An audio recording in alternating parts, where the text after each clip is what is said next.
Hey class, welcome back. Today is Monday, November the 7th. Ceramics class, here's what we're doing. We're got a new project. New project for us this week is the cookie jar project. It's a cookie jar project. So for the cookie jar project, it's a riff off of my old Yoda bobblehead.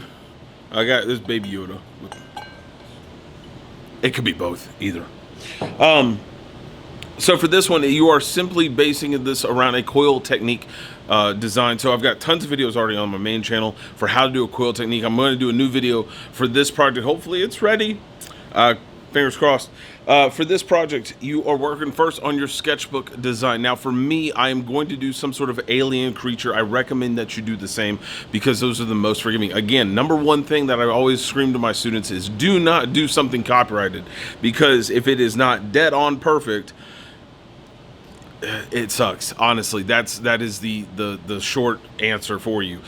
Because if it's not dead on perfect, when you create something that somebody else has already established and it is a part of pop culture, it's so iconic that there are parts on Yoda's head that I'm like, the splotchiness and some of the way that his eyes are like, oh, this is just creepy.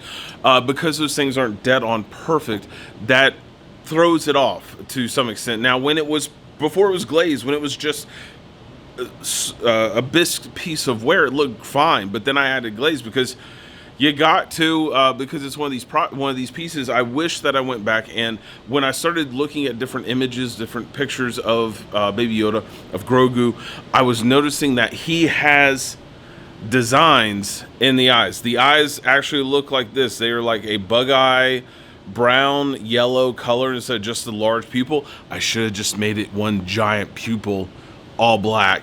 Save a step.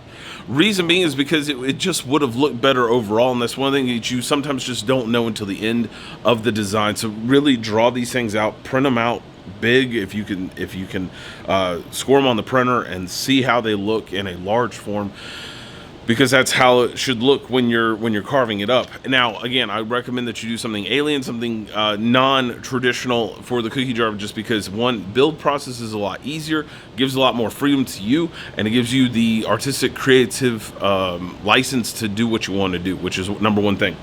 You are basing this around a coil technique. You're going to start off with a base, figure out how big it's going to be, and give a layout of the objects, the additions that you're going to do to the piece. So for Grogu, I definitely wanted to have him hold like his little bone broth bowl in the design. So those are little things that add-ons, that the hands, things that are coming, the ears that are coming off of his head, those are add-on elements. Those aren't just built outright in the coil design, because you're not coiling around it.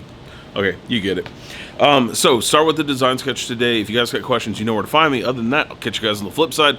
Later, guys.